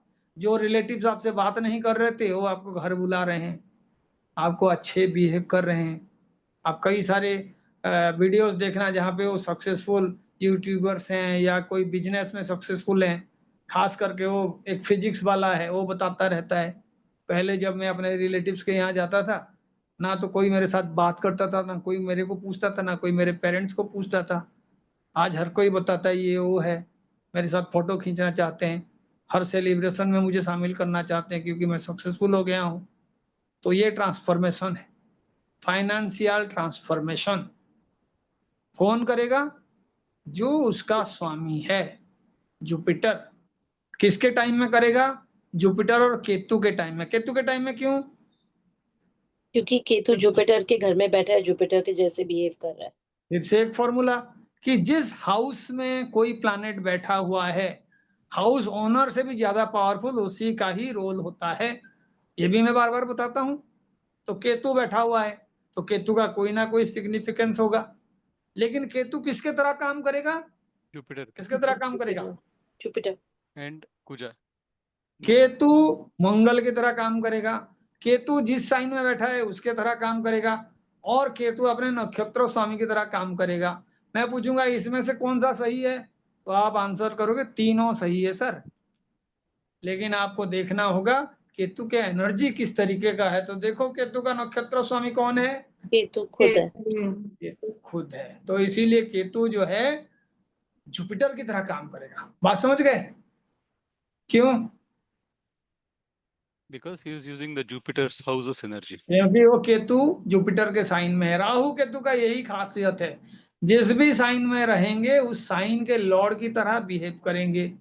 अब देखो, केतु ट्रांसफॉर्मेशन का कारक है, जुपिटर उसका लॉर्ड है, और दोनों एस्ट्रोलॉजी से एसोसिएटेड हैं। एस्ट्रोलॉजी ये जिंदगी को बदल सकता है। Are you getting it? Yes sir. कोई मुझे बताएगा कि क्या इस जातक में सुइसाइडल टेंडेंसी होगा? हाँ सर। क्यों? राहु और मून। राहु और मून। तो सेकंड और एट्थ के एक्सिस में कनेक्शन आ गया, मृत्यु का एक्सिस है ना। Yes sir. 8 नंबर मृत्यु का घर है, जीवन को भी देखा जाता है, और 3 नंबर घर से भी जीवन देखा जाता है। यही आप पढ़े हो। Yes sir. 8 through 8 third house है। तो ये कौन सा हाउस हो गया? थर्ड से 12th, यानी मारक हाउस। जी सर। हाँ या नहीं? हाँ सर। Yes sir. हाँ जी। और मारक कौन है? मर्क्यूरी। मर्क्यूरी, यानी मर्क्यूरी का दशा अंतरदशा होगा, उसमें मून, राहु, जुपिटर, केतु किसी का भी कॉम्बिनेशन आएगा। थर्ड से 12th है, 8th से 12th है, केतु राहु का एक्सिस है, तो बहुत सारे नेगेटिव कंडीशंस हैं। हाँ या नहीं? Yes sir. सर। कारण क्या हो सकता है कि क्यों सुसाइडल टेंडेंसी होगा? डिप्रेशन। डिप्रेशन तो चंद्रमा दिलाएगा ना, जुपिटर Yes, के sir. साथ है, डिप्रेशन नहीं होगा। चंद्रमा एक्सल्टेशन के पास है, राहु है वहां पे, लेकिन जुपिटर सपोर्ट करने के लिए भी है। कारण को ढूंढना होगा। यहाँ पे मरकरी का पोजीशन देखो, मरकरी क्या है? लाइफ फिफ्थ का पार्टनर के स्वामी घर है, में। 7th में बैठा हुआ है ना। फिफ्थ का स्वामी है और 7th में बैठा हुआ है। कोई लव रिलेशनशिप होगा जो बहुत हायर लेवल पे नुकसान पहुंचा सकता है। समझे? ऑब्सेशन होता है। जब भी स्कॉर्पियो का साइन मैंने बताया था, कोई भी प्लैनेट वहां बैठे, वो आपको कोई अच्छा रिजल्ट नहीं देगा। लव मैरिज होगा तो इस जातक के लाइफ में बहुत पॉजिटिव बदलाव होंगे, नेगेटिव बदलाव होंगे? क्या होगा आपका आंसर? नेगेटिव। क्योंकि स्कॉर्पियो के साइन में हो रहा है और केतु उसके और आ रहा है, देख पा रहे हो? Yes sir. केतु 8th में बैठा हुआ है, आ रहा है, राहु केतु का एक्सिस है, तो अल्टीमेटली राहु भी उसी के ऊपर आ रहा है, केतु उसके और आ रहा है। यानी अगर इस चार्ट को आप ढंग से स्टडी करोगे तो Ketu is moving towards mercury, है ना? Yes sir. And Rahu is coming to aspect mercury, yes sir. है कि नहीं? जब केतु राहु के मरकरी के पास आ जाएगा तो राहु ही आगे आ जाएगा। और मृत्यु का कारण क्या होता है? मृत्यु का कारण होता है कि राहु जो है चंद्रमा, सूर्य, जुपिटर इनको पीड़ित कर दे। ऑलरेडी कॉम्बिनेशन है, यस सर। तो आपको ये समझना होगा। इसमें से हम जो है बचाने का अगर कोई कोशिश करें, कोई गाइडेंस करें तो भी पॉसिबल है। क्यों? क्योंकि आप बताओ 12th अगर नुकसान पहुंचाता है तो उससे आगे वाला साइन क्या करता है? वृद्धि करता है। जीवन को वृद्धि कराता है। तो आप देखो जो 3rd हाउस है उसके आगे वाला साइन का लॉर्ड कौन है? मून। सन। सूर्य साथ में बैठा हुआ है। मर्क्यूरी के साथ और जो बैठा है। 8th का एक्स्ट्रा लॉर्ड है वो कौन है? 8 से आगे वाला जो लॉर्ड है सैटर्न। शनि का भी दृष्टि है जो जीवन को लंबा कराता है ना? Yes sir. ये एस्ट्रोलॉजर का काम है। मंगल का 8वां दृष्टि है, किसके ऊपर दृष्टि है? बुध का दूसरे साइन के ऊपर, है ना? मंगल का 4था दृष्टि है शनि के ऊपर।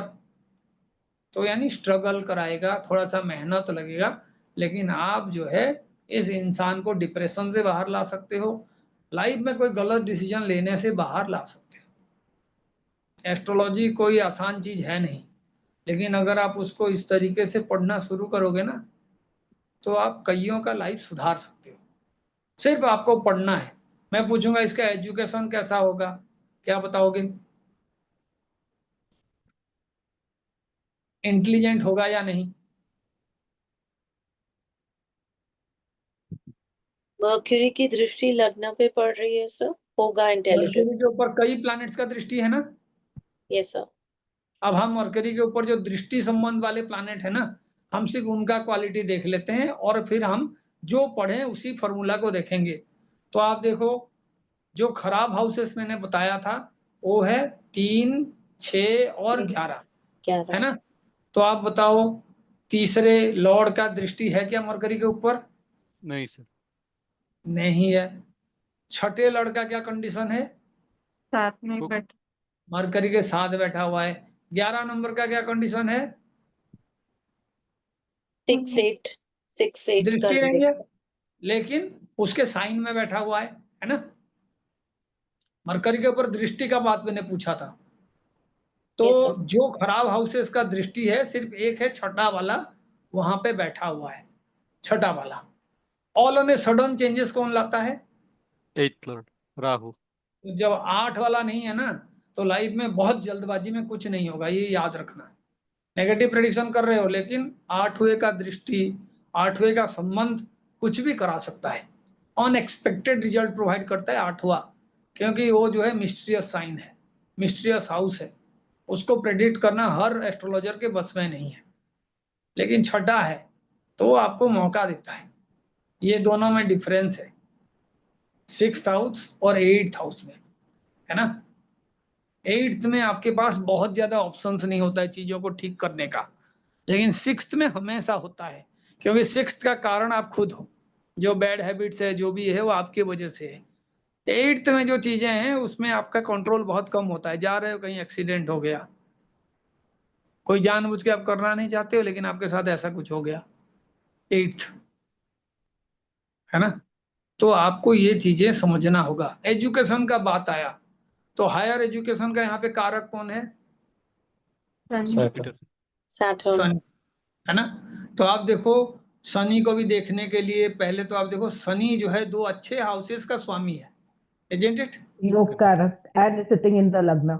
ट्राइन एंड बाधक है ना? बाधक है शनि। तो इसीलिए बहुत इंटेलिजेंट होने के बाद भी किसी ना किसी वजह से डिले होगा, कुछ भी होगा, लेकिन बाधक है, शनि है, तो ये बहुत सडनली इंटेलिजेंस लेवल को जीरो नहीं करेगा या बिल्कुल एजुकेशन से आपको दूर नहीं हटाएगा। थोड़ा दिन भ्रमित होने के बाद आप फिर से वापसी कर सकते हो, लेकिन किस अवस्था में होगा? जब आप बिल्कुल डिप्रेस्ड हो जाओगे, है ना, क्योंकि शनि कहाँ पे है? लग्न में। लग्न में है। लग्न में है। तो लग्न में शनि का पोजीशन क्या होता है? नेगेटिव होता है, नेगेटिव। डेबिलिटेटेड। अब ये दूसरा फॉर्मूला है, कोई भी नेगेटिव प्लैनेट अगर डेबिलिटेटेड हो जाए तो रिजल्ट और खराब होगा। बात समझ रहे हो? Yes sir. आप उसको समझने के लिए प्रयत्न वाला बात को समझना होगा, अदरवाइज वो क्या करेगा? वो अपने तरीके से आपको बिल्कुल डिप्रेशन के राहों पे ले जाएगा। आपको ऐसे लगेगा मैं पीछे आ ही नहीं पा रहा हूं। और जितने भी डिप्रेशन के शिकार लोग हैं वो कभी खुद वहां से बाहर नहीं आ पाते हैं, उन्हें किसी ना किसी का हेल्प चाहिए होता है। और मैं हमेशा रिकमेंड करता हूं कि अगर मौका मिले तो एस्ट्रोलॉजी के साथ जुड़ जाओ, एक वीडियो सुनना शुरू कर दो। खुद के डिप्रेशन के टाइम में भी एस्ट्रोलॉजी मेरे लिए वरदान साबित हुआ था। एक टाइम था 17-18 में, मैं समझ ही नहीं पा रहा था मुझे लाइफ में करना क्या है, मैं आगे जा रहा हूँ पीछे जा रहा हूँ या मेरे लाइफ में कुछ है। कहीं बैठा हुआ तो मैं 2-3 घंटा 4 घंटा 6 घंटा सेम पोज पे बैठा हुआ। सुबह उठा हूँ 8 बजे से, लेकिन मैं 12-1 बजे तक उसी बेड में बैठा हुआ, ब्रश तक नहीं किया हूँ। और हर किसी के लाइफ में कभी ना कभी फेजेस आते हैं, क्योंकि चंद्रमा तो घूमता रहता है। 7.5 का पीरियड आ जाएगा, शनि अपना पीरियड आ जाएगा। और मैं जानता हूँ ऐसे लोगों के लिए जो कभी एस्ट्रोलॉजी को बिलीव नहीं करते हैं, इसको सिर्फ एक मैकेनिकल सब्जेक्ट के हिसाब से समझते हैं। उसे लगता है मैं साइंस पढ़ा हूँ तो मेरा साइंस वाला अप्रोच होना चाहिए। And there is so many things beyond science. Science सब कुछ आंसर थोड़ी दे पा रहा है। अभी तक तो साइंस को यही समझ में नहीं आ रहा है कि ये यूनिवर्स का साइज क्या है, उसके बाहर क्या है, उसका डायमेंशन क्या है, कितने स्टार्स हैं, कितने प्लैनेट्स हैं, हमारे तरह और कोई प्लैनेट है कि नहीं, उसके छोर तक पहुंचने में हमको कितना दिन लगेगा, कि कितना हमारा मैक्सिमम स्पीड हो सकता है, क्या हम लाइट के स्पीड में ही मूव कर सकते हैं? ऐसा कोई गैलेक्सी है जिसका लाइट हमारे पास आया नहीं है? अब साइंस बहुत ज्यादा डेवलप करने के बाद यहाँ पे पहुंचेगा। और जब तक साइंस इन सब चीजों को प्रूफ नहीं कर पाता है, समझ नहीं पाता है, तो कई बार जो है ये कोई कोइंसिडेंसेस है, ये जो दुनिया का रूल्स है, जो प्रकृति का नियम है, उसको आपको अंधों की तरह चैलेंज नहीं करना है, उसके सच्चाई को नेगेट नहीं करना है, एक्सेप्ट करना है। होगा लाइफ बहुत ही चेंज होगा। मैं हर किसी को कहता हूँ, आप ऐसे करोगे, जाके दशा सिस्टम क्लिक करोगे, जब भी किसी का खराब टाइम चल रहा है, डिप्रेशन में है या उसके लाइफ में कुछ अच्छा नहीं हो रहा है, तो आप सिर्फ एक ही दशा को जाके ढूंढना। कहीं ऐसा तो नहीं है कि ये दशा चल रहा है, ये संकटा दशा चल रहा है ना? उस पे भी ये 8 साल का दशा है, तो पहला 4 साल को आप मैनेज कर लोगे, दूसरा 4 साल जो है सबसे डिफिकल्ट है। Are you getting it? Sir कौन सा दशा आप बोल रहे हो? संकट? SN लिखा हुआ है, योगिनी दशा पे जाके आप संकटा दशा देखना, है ना? ठीक है सर। किसी का भी आप उसको पूछो तो उसमें बर्थ टाइम करेक्शन भी आप कर लोगे। जो विकटा दशा होता है वो केतु का दशा होता है, वो सबसे खतरनाक दशा होता है ना? और राहु और केतु कब रिजल्ट देते हैं मैंने बताया था?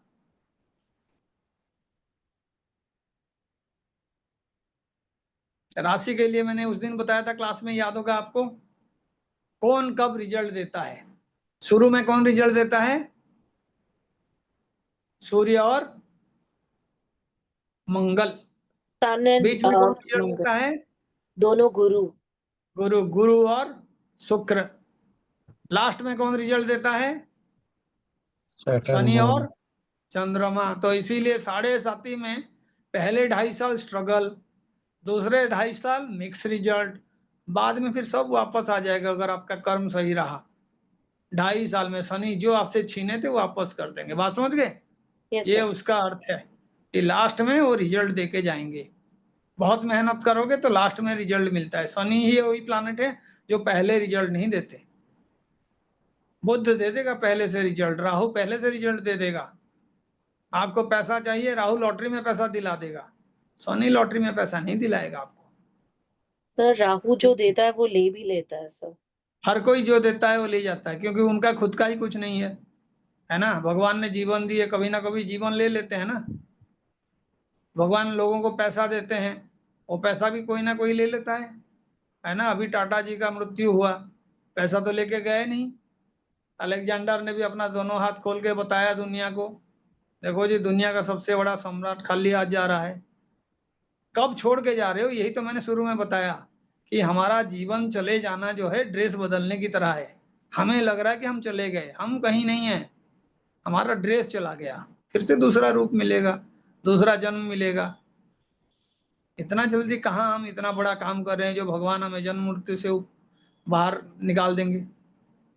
तो इसीलिए जो चीज आप यहाँ पे पाए हो उसको आपको दे के जाना है, लेकिन कब दे के जाना है? तो उसमें से कुछ गिवर्स होते हैं जो प्लैनेट देते हैं, कुछ टेकर्स होते हैं जो प्लैनेट छीन लेते हैं। तो राहु केतु छीनने वाले प्लैनेट हैं, जो दिए हैं वो छीनेंगे। शनि जो है तकलीफ से देता है, बहुत लॉन्ग लास्टिंग प्लैनेट है। इसीलिए जो बड़े बड़े इंडस्ट्रियलिस्ट हैं वो बहुत दिनों तक इंडस्ट्रियलिस्ट बने रहते हैं, उनका पीढ़ी दर पीढ़ी चलता रहता है। ये अनिल अंबानी टाइप के एक दो ही मिलते हैं, वो भी जब शनि के मार्ग से हट जाते हैं। राहु वाला फंडा हो गया, लोन ले लिए चुकता नहीं किए। वो जो विजय माल्या अभी मैं चोर नहीं हूं करके पॉडकास्ट किया है, उसके तरह जब चोर नहीं है तो भागने का क्या जरूरत था, यहीं दे देता सारा पैसा, है ना। तो ये 15 साल बाद याद आ रहा है कि मैं चोर नहीं हूं। अब ये सारे जो नेचर हैं ये राहु वाला नेचर है। शनि वाला नेचर कभी भी आपको, शनि जो है एक्चुअल में लक्ष्मी का वरदान पाने के लिए सबसे अमोघ अस्त्र है शनि। कर्म ठीक करने वाला जो इंसान है उसका लाइफ में परिवर्तन होगा और वो लॉन्ग लास्टिंग होता है। बाकी जो है जितने फास्ट मूविंग प्लैनेट है ना, वो भी रिमेडी की तरह हैं कि आपने स्टोन पहन लिया, कुछ कर दिया, थोड़े देर के लिए रिजल्ट अच्छा हो गया, फिर से वही हाल, है ना। कई बार आप देखना कौन बनेगा करोड़पति में लोग करोड़ों रुपए जीतते हैं और 1-2 साल के बाद उनका जब इंटरव्यू लेने फिर से पत्रकार जाते हैं, पता चला वो करोड़ जीतने से पहले जो स्थिति था उससे ही बदतर स्थिति है कि नहीं। Yes sir. सक्सेस को मैनेज करना सबके बस का नहीं है। एक ही इंसान है जो बड़े आराम से सब कुछ को मैनेज करके शांत होकर घूम सकता है, वो है शनि। तुम उसको 1000 करोड़, लाख करोड़, 5 लाख करोड़ पकड़ा दो, ट्रिलियन पकड़ा दो, उसके बाद भी उसके मुंह में खुशी नहीं आएगा। आप राहु को पकड़ा दो, आप जो है वीनस को पकड़ा दो, आप सेम चीज मंगल को पकड़ा दो। राहु तो 15 तरह का पहले ड्रेसेस खरीद लेगा, वीनस जो है लग्जरियस गाड़ी, फ्लैट, वो विला खरीद के दिखाएगा ये खरीद लिया हूं करके। शनि खरीद के भी बताएगा नहीं कि मैं खरीदा हूं, ठीक है। अब वो कालपुरुष कुंडली में नेचुरल रेमेडी करते हैं पैसे का। पैसे का कारक कौन है? मून। रनिंग कैश जो है वो मून दिलाता है ना। एक्चुअल जो पैसा है ना वो आपके प्रॉपर्टी के लेवल पे हो पैसा, क्योंकि जब आप खुद सोचो एक इंसान के पास जब करोड़ों रुपए होते हैं तो उसका पैसा कैसे रहता है? कैश में रहता है या वो कोई प्रॉपर्टी खरीद के रखता है? मार्स। एसेट्स में सर। मैं पूछ रहा हूँ, जब कोई मल्टी मिलियनर होता है तो उसका पैसा कैसे रहता है? उसके पास कैश में रहता है या वो कोई प्रॉपर्टी के थ्रू उस पैसे को रखता है? सर इन्वेस्टमेंट प्रॉपर्टी के थ्रू। कैश तो बहुत कम रहता है ना, बहुत कम कैश रहता है, वो चंद्रमा है। बात समझ रहे हैं? रनिंग कैश वॉलेट में जो पैसा है वो चंद्रमा है, जो रेगुलर पैसा आपके पास आ रहा है। लेकिन जैसे ही वो ट्रांसफॉर्म हो जाता है किसी दूसरे एनर्जी में, जैसे लैंड खरीद लिए तो मंगल बन जाएगा, बुध बन जाएगा, आप कोई इंडस्ट्री बना लिए शनि बन जाएगा, है ना। कोई इन्वेस्टमेंट कर दिए तो भी वो लॉर्ड बन जाएगा। कोई आपने चकाचौंध वाला चीजें खरीद लिया जिसको दुनिया देखेगा तो वीनस है, आप उसको कन्वर्ट कर देते हो। तो आप उसी के अकॉर्डिंग सोचो। फैक्ट्री है, कोई अच्छा चीजों को आप सप्लाई कर रहे हो, बहुत बड़े बड़े आपके बिजनेसेस हैं, तो अल्टीमेटली बुध जो है स्टोर करेगा, जुपिटर जो है स्टोर करेगा, वीनस जो है स्टोर करेगा, सैटर्न जो है स्टोर करेगा। तो आप इसीलिए पैसे का बात जब करते हो तो आप सेकंड में नहीं जाके धन स्थान के बारे में हम पढ़ते हैं। कौन कौन से धन स्थान है? 2, 5, 2, 5, 9. 9 and 9 और 11. 11 कौन कौन कारक है देख लो, पता चल जाएगा। 2 का कौन है? वीनस। Venus. Venus. 5 का कौन है? Sun. Sun. 9 का। Jupiter. और और शनि. जो है 11th का शनि. शनि। इंडस्ट्रियलिस्ट शनि में आ गए। जुपिटर, जितने भी लोगों को किसी तरीके से आप नया टेक्नोलॉजी प्रोवाइड करके एडवाइस कर रहे हो, गुरु हो, आप लोगों को बता रहे हो, डायरेक्शंस दे रहे हो, तो आप देख लो जुपिटर ब्लेसिंग्स का कारक है, खुद के पास ना हो, उनके वजह से लोगों के पास पैसा होता है। सेकंड भी वीनस हो गया, वीनस नेचुरल कारक है। तो आप समझ जाओ कि जब ये सारे नेचुरल कारक हैं पैसे के लिए, तो आपको पैसा कमाने के लिए इनका स्थिति अच्छा होना जरूरी है, कालपुरुष कुंडली का, ये प्लैनेट्स का। तो वीनस के घर में चंद्रमा होगा तभी अच्छा स्थिति है, वीनस के घर में वीनस होगा तो अच्छा स्थिति है। Venus के घर में चंद्रमा. तो इसीलिए चंद्रमा को कहा जाता है, और शुरुआत वाला हाउस है, तो इसीलिए वो बहुत ज्यादा अमाउंट को रिप्रेजेंट नहीं करता। उसके बाद किसके पास होना चाहिए? सूर्य के पास। यानी आपको कोई ना कोई फैक्ट्री वगैरह ओन करना पड़ेगा, जो ओनर है वो सूर्य है। बात समझ रहे हैं? 9th हाउस है, जो एडवाइजर है वही आपका जो है जुपिटर है। आप ही एडवाइस कर रहे हो ये काम ऐसे होना चाहिए, 5 लोग आपने इंस्ट्रक्ट कर दिया, घर पे बैठे हुए हो। उसके बाद आपका 11th शनि है, स्टेबिलिटी। यानी और दिखावा जब नहीं होगा तो आप मल्टी मिलियनर बनोगे। जब तक आपके लाइफ में दिखावा है, कुछ पैसा कमाए, गाड़ी खरीद लिए, घर खरीद लिए, ड्रेस खरीद लिए, घड़ी खरीद के लोगों को दिखा रहे हो, वो सैटर्न का स्थिति नहीं है। वो 11th वाला स्थिति तभी आएगा जब आप चीजों को हाइड करना शुरू करते हो।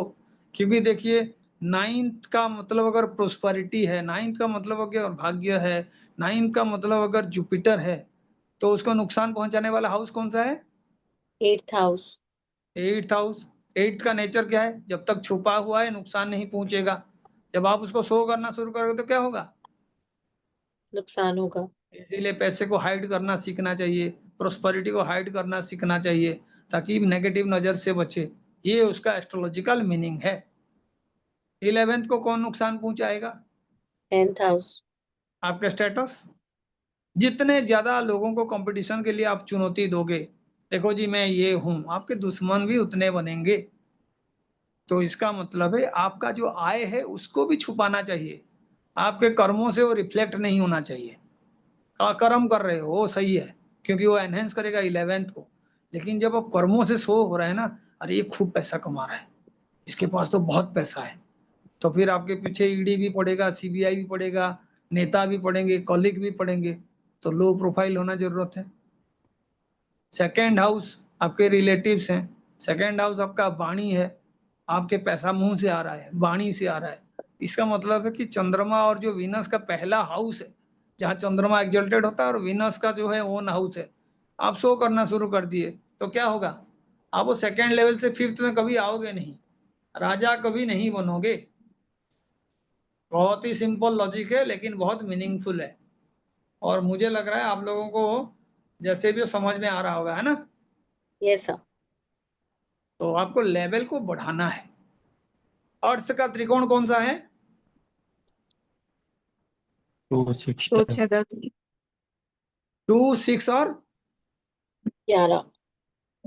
10. 10. 2, 6 और 10, है ना?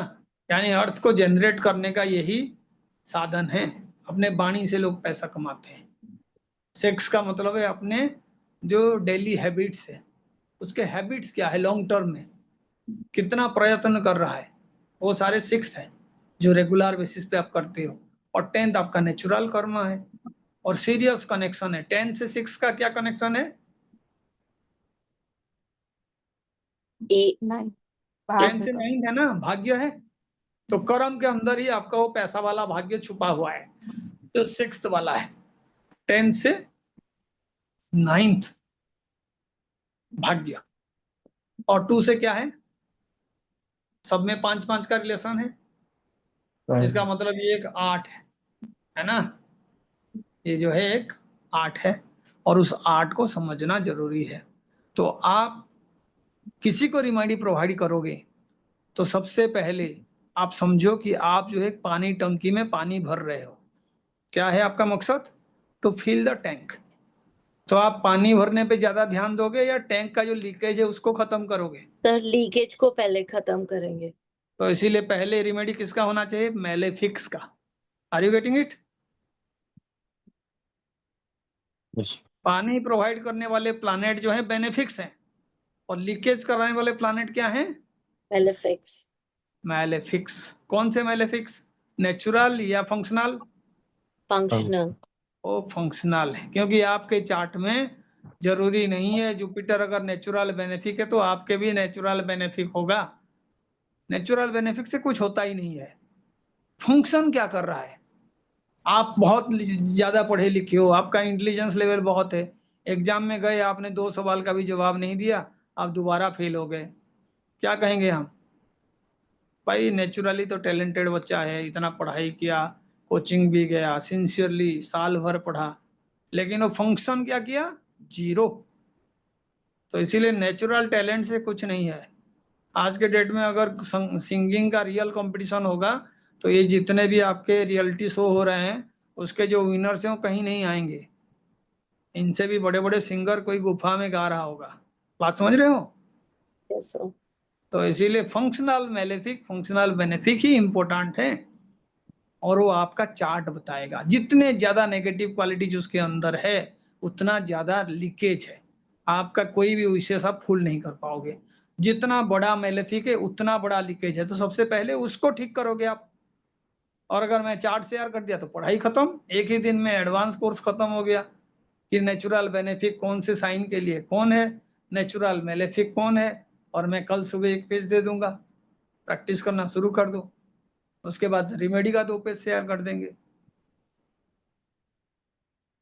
तो आप जो है चीजों को सिंपल और इस तरीके से समझने का कोशिश करो कि आप एक पर्टिकुलर मकसद पाना चाहते हो। एक पेड़ आप लगा रहे हो, आपको फल पाना है, तो मैं इसके लिए भी एग्जांपल देता हूँ। आप क्या करते हो? गमले में पौधा लगा दिए, पानी दिए, सनलाइट भी उसके पास आया, खाद भी डाल दिए, फिर एक दिन के बाद आप क्या करते हो? पौधे को बाहर निकाल के चेक करते हो कि उसका रूट जो है कितना बड़ा हुआ है। ऐसे करते हैं ना हम? Yes sir. फिर उसके No, बाद sir. फिर मिट्टी में उसको ढक देते हैं, फिर 2 दिन के बाद फिर चेक करते हैं कितना बड़ा हुआ है। ऐसे करते हैं ना?